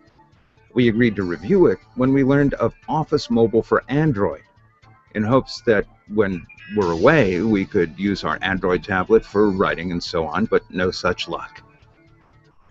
Office Mobile for Android works on handsets only, no tablets, to access, view, create, or edit Word, Excel, or PowerPoint files. Tasks that might have been palatable on a tablet prove tedious on a handset, but that's also true of third-party Office workalikes. So bottom line, Office 365 provides alternatives that many users will find compelling. This is Marty Winston at the News Tips Bulletin for Computer America. And thank you for that, Marty. Why am I looking at Craig's Computer America? Oh, there he is. Craig's asleep. Okay, so Craig was taking a nap during the break. That's what happened. No, actually I ran over to grab a bite to eat. Aw, you didn't bring us any cheeseburgers? No. Sorry. Actually, you know what? Coming back, after the break, it's weird, and I know my wife is listening, and I'm pretty sure she's going to tell my doctor about this. I am really craving a Big Mac. Like, we've boycotted McDonald's and everything else because our daughter did an experiment with a McDonald's French fry. Mm-hmm. It's kind of disturbing. I mean, like if you've ever found an old McDonald's French fry under the seat of your car, pulled it out and looked at it, and then paused for a minute and think, when was the last time I had McDonald's? And then realize that fry hasn't changed a bit. It's still the same texture, the same color. It's just like, oh, God. Like a Hostess Twinkie. Right? Yeah. And when she said that, and then we watched this little documentary thing, but when she did all of that, I was like, God, I can't eat McDonald's anymore. But the Big Mac is just so tasty. So get one. I just don't want to regret. Get two, they're small. Get two, they're small. Nom, nom, nom. Oh, dear. Hey, listen, we have a caller. Yay! Has a question for us. All right. Computer America, Craig Crossman. Hi, caller. How can we help you? Hello, Craig. Hello, Larry and Charles. This is Victor calling from San Francisco. I spoke to you some shows back where I was going to install Linux in a dual boot situation with Windows XP, and I installed Linux Mint Mate Edition 13, and it's fabulous. I love it. Oh, great. Now I want to go to 17. Uh-huh. And when you go ahead and let it set itself up, it sees that you have a Windows install, and it will do its thing by dividing up the hard drive. Right. Except because now that I have Linux on it already, Mm-hmm. I have to force it to overwrite the partition that's already there, right? Right. Yes. Instead of letting it do it automatically. Yes. However, go ahead. Shall I erase the swap file, swap partition, and all of that stuff? Make it one empty Linux, where the Linux is going to go, 17, or will it just use the swap that's already there, and you tell it to go over the old partition where the OS, Linux OS was? Right. So, Charles, were you going to say something? Well, I'm going to say that when upgrading in such a large one, you said you were on 1310, which was the 13, right? Or whichever one it was. Now, and I'm going to go to 17. Right. Yeah, 13 was a long-term support release. Yeah, making such a large jump from one LTS to another LTS, you're best to just go ahead, back up all of your data. Go ahead and format the full side of the hard drive that you had that you were running Linux on, that you were running Mint on, and let the Mint installer do its thing. I mean, it's gonna overwrite your swap naturally anyway, because it's just gonna make sure it's all there. But I wouldn't recommend trying to make your custom partitions yourself, because you're more likely to break your install that way. Okay, so use the install CD and mark all the Linux stuff for deletion, and let it wipe it clean, ready, make it virgin, right? Yeah, pretty much.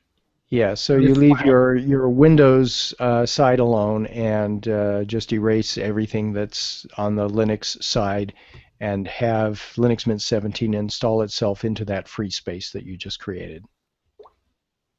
Okay.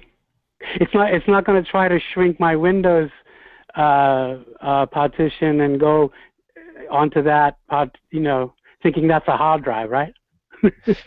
Well, yeah. If you choose install alongside of, it gives you two options. One is install it alongside of your existing the Windows installation. Right now it's probably giving you, do you want to install it alongside of your Windows and your existing Linux, which would give you 3 installations, right? You'd have Linux Mint 13 and 17.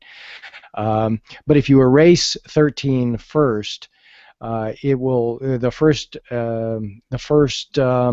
option will be to install alongside of Windows, and it'll use that free space that's there.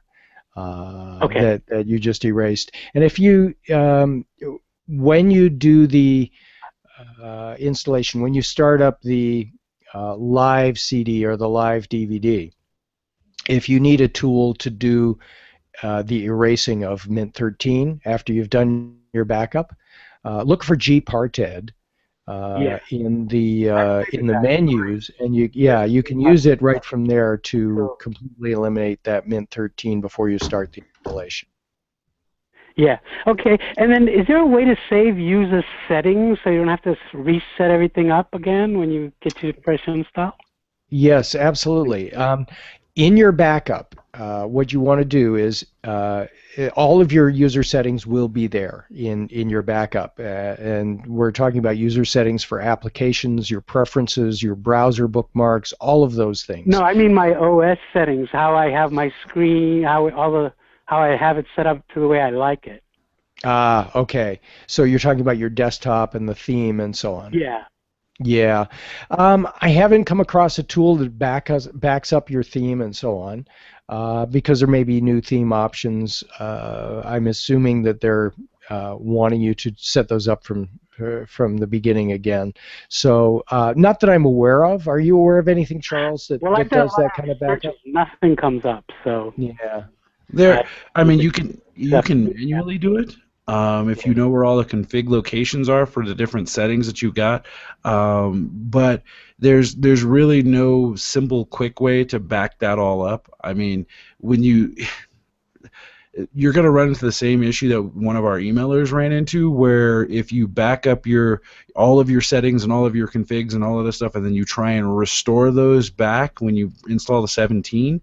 When you install 17, you're going to break your install again, because it's going to be trying to use, 13 configs in the 17 install, and it's just not going to work right. So it'll in the end, and this is kind of the general rule of thumb that I use.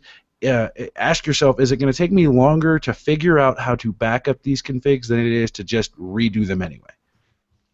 I just figured make screenshots of all my settings windows and then just copy the information manually after I get it the fresh install done. That's a very good strategy. Yeah, that would work. Just remember to back up those screenshots. Yeah. Okay. Screenshot. Oh, I forgot to back it up. Okay. Well, hopefully that answers your question, and glad to hear from you. Oh, sorry, what was your first name again? Victor. Victor, yes. Victor, right, I remember. In San Francisco. Right, I remember you calling and said you were going to call us back. So listen, I'm glad that you did that, and hope you keep listening to the Computer America show. You know, and not only just I do. Not only I just do. The Linux show is the best of them all. Thank you. Thank you. All right. Well, listen, Victor, thank you again, and we'll see you next time. Okay. Okay. Thank you very much. Bye. Bye-bye. All right, there you go. And again, 347-884-8881, 347-884-8881. We always keep an open phone line, regardless of what we're doing here. If any questions about Linux, we try to help you. And just like Victor. Now, so now we still want to finish up with Robert, or Yeah, we didn't finish Robert's email. We got to line 1, and that was it. So let's just review that. So Robert is running Manjaro Linux, an Arch-based Linux that is a rolling release, and we described rolling release and what that was and what that means. So in his email, he continues, yesterday I bought a Linux user, the Linux User magazine, and the Linux Format magazine. I did not get the Ubuntu User magazine because I have used almost every vanilla version they have made. Previously, I was using Point Linux, the Debian derivative. It has a really nice GNOME 2 look called Mate. I am going to meet up hopefully with a member of the Ventura County Linux Users Group and see about exchanging some ideas. Hope all is well. Last time I listened, y'all was coming back from vacation. We've got a lot of Southern users here, country users, yeah. Y'all was coming back from vacation, one of you. Hoping the co-host feels better. Take care, everyone. Robert. So Robert's referring to the fact that Bill took a few days off. He wasn't feeling well. He was actually in the hospital for a couple of days, and I was on the one coming back from vacation. So thanks, Robert, for the email and for the update. I guess he bought Linux User and Linux Format magazine online, or maybe he bought a copy in a bookstore. You can find them in like Micro Center or Barnes and Noble now. Yeah, I was going to say, do they still have bookstores? Yes, Barnes and Noble. Yeah, there you go. Okay, so that's it for our emails. Like I said, you listeners out there, you got to send us some more emails. We're running out for the show here. Send them in. I'm going to have to dig up old ones and pretend they're new and all that good stuff. I had a post on the Google Plus community that, never gets mentioned on the air, and I don't know why. All right, well, let's go take a look. What have we got here? I mean, I had one. Okay, so tell me. Well, the post that I had, so you remember on the last show that you were on, I was contemplating, going Mac, remember? Yes. And I was like, well, which one should I get? What specs should I be running on my MacBook Pro that will comfortably run Linux? And I remember that you had it installed on. Oh, see, that's a good one. You should like that one. Yeah, that's a good one. Yeah, I did like that one. But it was one of those where I was asking, you run it on. I think you've got a MacBook Air for work, right? I do, but I do not have Linux installed on it, even in a virtual machine. Ah, okay, and that's what I was trying to find. I was trying to find the appropriate specs, but since then I've kind of answered my own question by just doing it and putting VirtualBox on my MacBook Pro, and I've got Mint, I've got Ubuntu, and I've got Kali Linux, which we don't ever talk about. Okay. All installed in virtual machines, and I'm very, very happy with my Mac. I mean, the Pro. It's sad to say, but I've been on this quest the last several years to find a powerful, thin traveler / desktop that I didn't have to worry about, and now I'm back to I got a dock for it, and I'm like unplug one cable and stick it in my bag, and now it's my travel laptop as well. So this machine has turned out to be almost perfect, and it's funny because I might be upgrading to the 16 gig of RAM and the 2.8 gigahertz one, and waterfalling this pretty much brand new one to my wife because she does the same thing that I used to do, where we've got hardware at the office that we work on. You know, we spend all of our day sitting in front of it, and then we go home and we break out our bedside laptops and we try and get work done. And we're like, no matter what syncing option we're using, it's like, God, there's always something slightly missing. You know, so her having a laptop that she can just, you know, stick in a bag and roll out with, I think she's gonna find pretty fun too. And I hear that the new Airs actually have pretty comparable specs as well. Yeah, the new Airs are very well spec'd out. Is yours an i7 or an i5? Mine's an i7, but it is a company laptop and it's locked down, and they don't want you to put virtual machines and stuff on it. So I respect that. Locked down. I love it when people tell me that. Yeah. Yes. Brings out the hacker in him. Exactly. That just means that I haven't found a way around. Oh, I mean, I respect the fact that they want it not installed with things that they don't want installed on it. Hypothetically speaking, hypothetically speaking, if they haven't disabled what's known as single user mode on your Mac, hypothetically speaking, and not that I've done this in, you know, Mac stores around the country or anything. Of course, yeah. You can drop it down into single user mode, which is basically the root user account. You can change the passwords for the admin account, or you can create a whole nother root user account that gives you godlike access to the entire machine in just a matter of keystrokes. So if you hypothetically Googled, you know, how to enable, you know, single user mode on a Mac, yeah, but you know, I understand possibly be able to circumvent that. I understand that the stores, that really doesn't matter, because when the end of the day, when they turn them off and bring them back up, they're just like they were initially.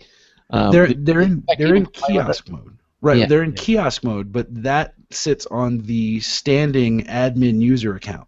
So the script that executes that isn't executing it in the Mac equivalent of the BIOS. It's executing on a script when you first log in. Wipe all cookies, clear all cache, clear all previous settings, fresh install, run demo. That's an Apple Magic or Active script or whatever they're calling it. But the what I'm talking about actually it's not enabled by default. Like, there's a diagnostic mode. Like, if you ever take your Mac into the Apple store and you know you're getting things fixed, you notice that the geniuses don't ever ask you for your password. Yeah, they're always like, oh, we don't, you know, we're like, oh, okay, well, we'll get it done, whatever. You set it down. Sometimes they say, you know, are there passwords on the system, so on and so forth, you know, but typically they don't, because they know how to drop it into single user mode, or they've got the wherewithal to be able to circumvent your security mechanisms. I've actually watched Apple technician work on my iMac when I was having some problems with it, and it was just amazing when he get it. You know, he brings it down to this low level thing, and then hooks up with Apple Computer's computer. You know, and then it looks at the serial number. It does the whole I mean, it's just amazing, the diagnostics of things that they can run to find out what's wrong with a computer. It's one of the benefits of having a closed system, because they know, because it's a closed system, they know everything that's on there is gonna, you know, what it's supposed to do. It makes it easier to diagnose and find problems and get them corrected more quickly. It also means that their built-in backdoor is much easier to access. And because they have known hardware, it makes open source software much easier to write for the known hardware. And I was showing just a second ago, I'll put it back on the screen again, a website called Nightwise.com. This is a fellow podcaster from Belgium who supports he has his own computer support business, but he also has a podcast talking about, as he says here, hacks, tips, and tweaks for cross-platform geeks. He does everything on whatever platform suits him, and I just did a search on Linux on Mac. He's done a number of audio podcast episodes, video episodes, as well as articles like you see here. On installing Linux on the Mac. So this one is installing Linux on an iMac, and there's the iMac. He's got another one down here on Ooh, making he mentions bootable, elementary OS. Wow. making bootable USB Linux disks on your Mac the easy way. What else have we got here? How to get remote Linux applications on your Mac. Linux desktop with X forwarding. Yep. So he's got a SSH lot of X, different things. Yep, and here we go for old timers, Linux on PPC Macs. PowerPC. Yeah, that's right. There you go. So we've got and Larry. a lot more related posts here as well. You know what we should do now? What is that? We should sneak one night after Craig passes out. You know, after the show. Which would be about 10 minutes after the show. Right. By the looks of things. We should SSH into his box and install Ubuntu with or install Linux with the Mac OS, With the OS theme on it, yeah, the OS 10 and see how long yeah. it takes him to go. What is this? Yeah. Why is this not working the same? Everything will work for him. Except, well, no, he'd notice instantly because he'd be like, "Why is Microsoft Office not working? Yeah. Outlook doesn't work. What is this?" Well, you know, if you're using Office 365 on the web, it'll look exactly the same. That's See? true. That's There true. you go, Craig. What did you think of that Marty's review of the Office 365, Charles? I'm still not a fan of Office 365. I mean, we're dealing with a company who's notorious for sucking up your data. I mean, Google, you know, being the other bad person of it. But you took an open source cloud-based solution and you brought it to everyone. So good for you on that one. But I don't know. I don't know how I feel about it. You know, I've heard horror stories from users who are using 365 and are getting like ads based on something that they were typing or constructing later, or at least they thought that's what it was. I had one client who said, you know, I was typing up a memorandum with something, and you know, I opened up, you know, God, I almost choked her for this one, but she was like, I opened Internet Explorer, and you know, the first ad I got was from, you know, something similar to what I was typing about, and I'm like, that's just too much out there. You know, imagine the things that you're creating in an Office document or a Word document that you just don't know who all's touching your data in that particular sense. Yeah. Right, and before the show, we were talking about another Microsoft product failing on my Linux Mint 17, Skype. And for very similar reasons to the ones you just cited, Charles, I'm not sad that Skype doesn't work properly on my Linux anymore. And that gets me more interested, because when the last update for Skype from Microsoft was to 1304, 12.04 maybe, multi-arc. Right. And they stopped it right there. They were like, we're not doing this anymore. We're only going to develop for Windows and Mac because those are the primary ones. And we had to start doing all these crazy tweaks to do it. But there are alternatives. You know, there's Pigeon that I think has a Skype connectivity in it, or you could just ditch Skype altogether and go with Google Hangouts, which is stable, is cross-platform, and has the same, you know, has better audio quality. I mean, that was the first thing Craig, you know, remarked on when we switched over to Hangouts. He was like, "Oh my God, it's full duplex! Yay!" Yeah. And I'm like, "Yeah, and it's got cameras too." And he was like, "What?" Yeah. Wait a minute. Yeah. Now, I still do use Skype. I mean, there's no question about it. Once in a while, we'll have a guest who we'll either bring in through Skype, and of course, our connection to the Blog Talk Radio Network is via Skype. That's my yeah. So it still has its uses, but you know, quite honestly, I'm like you. I am not sad at all that it started to glitch. I mean, in 13.10, it started being glitchy. Right. And we had to come up with different, you know, tweaks to fix it. And that's what the community does, right? Yeah, exactly. One thing about Skype is that with the Blog Talk Radio is because even though it's half duplex, it doesn't matter because Blog Talk Radio is not making any sounds. It's just listening. Yeah. So it basically it's half duplex and it doesn't matter. It's really a one-way communications, except when a British woman speaks. But even then, that's rare. I mean, during the broadcast, it really doesn't happen. 10 seconds. Right. Exactly. That's it. Yeah. Well, I can still use Skype. I just use it on my iPhone. That's not the gold iPhone 5, is it? No, it's not. It's a white one. It's company provided. This is the otherwise. Otherwise, I'd be using the old iPhone 5S. Yeah. Which one would you be using, Larry? iPhone 5S. It's No, a if white you one. had your choice, which one would you be Oh, using? I'd be using probably my Samsung Android phone that I wasn't too happy with having to give up. It's sitting Now, in a. See, you and I are very similar, and I think this is just par for the course on how the community operates. So, this Galaxy S4, right? Then retired the Galaxy S4. Didn't retire it, but switched from the S4 to oh my God, it's a white iPhone 5S. Looks like you have the same case as I have. Yeah, and then retired the iPhone 5S for bam, the Nexus 5. There you go. So Like, it's. Let me see. Huh? Turn the screen on. Let me see how close how big the screen actually is. I can't tell when it's On my Nexus 5? Yes. Bloop. Screen estate. Yeah. Let's just make a comparison because my iPhone is also awake over here. Yeah. About that. Tiny screen syndrome that you have over there on the iPhone world. Don't get me wrong. My iPhone still has a strong place on my desk because I'm so waiting for Yosemite and the continuity connections. That I use my hotspot in various different places, but for my Mac to be able to detect my phone, the tethering capability, and say, would you like to enable this without me having to pull my phone out of my pocket? That's awesome, and that's been my biggest complaint with having to tether different devices, So that's pretty cool. I'm looking forward to that, and then the fact that I'll be able to make a phone call from my Mac that is actually on my phone.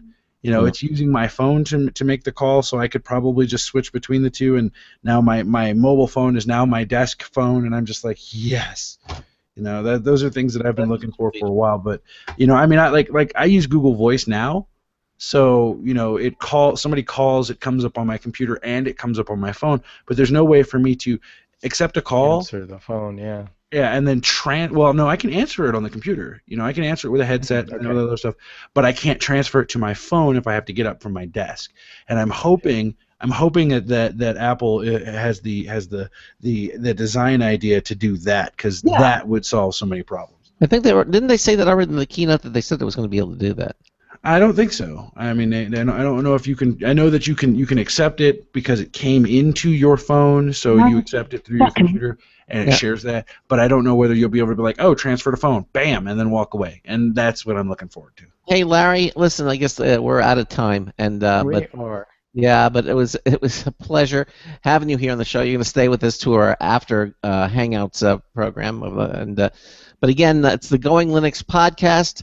And again, you can go to our computer page at computeramerica.com. We have a link to it there under Friends of the Show. So thanks so much for being with us here tonight, Larry. 60 seconds. My pleasure again. Tomorrow night, we're going to have Intel is going to be on the show. That's right. Intel is one of our sponsors. And they're going to be talking about consumer products and what Intel does in the first hour. And then in hour two, we'll have Computer and Technology News, brought to you by Slimware Utilities, the official optimization software of Computer America. It's going to be a fun show tomorrow night, and hopefully you'll join us. I mean, it's Intel. Come on, folks. I mean, so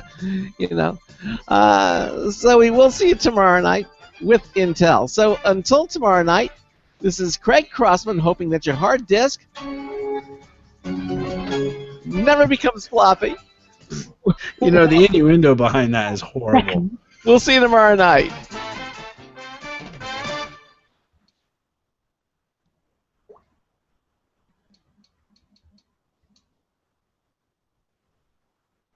Thank you for using Blog Talk Radio. Goodbye.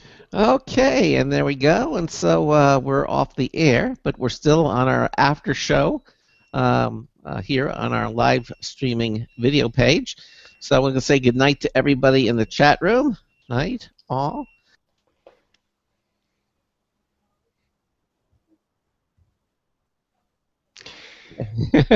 Yeah. Hope. Hope to see.